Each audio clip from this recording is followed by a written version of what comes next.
तर जगभरामध्ये तेल संकट निर्माण झाल्यानंतर पंतप्रधान मोदींनी जनतेला काही आवाहनं केली आहेत। पेट्रोल डिझेलचा वापर कमी करावा यासह अनेक महत्त्वाचे सल्ले त्यांनी दिले। यावर मोदींचे सल्ले नाही तर नाकर्तेपणाचे पुरावे आहेत अशी टीका राहुल गांधींनी केली।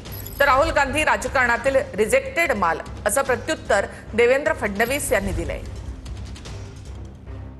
पेट्रोल डीजल का संयम से इस्तेमाल करना, हमें पेट्रोल डीजल का उपयोग कम करना होगा। शहरों में जहां मेट्रो है वहां हम तय करें कि हम मेट्रो का ही उपयोग करेंगे। उपदेश नाही तर नाकर्तेपणाचे पुरावे राहुल गांधी। मोदींनी काल जनतेकडून त्यागाची मागणी केली। सोनं खरेदी करू नका, परदेशात जाऊ नका, पेट्रोलचा वापर कमी करा, खतं आणि खाद्यतेलाचा वापर कमी करा, मेट्रोने प्रवास करा, घरून काम करा।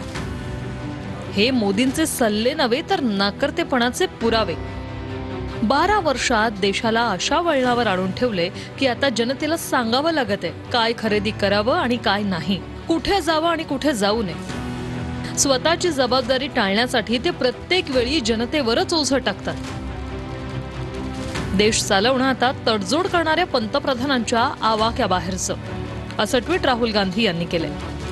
देशामध्ये सर्वात रिजेक्टेड नेता हे राहुल गांधी आहेत। रिजेक्टेड माल आहे।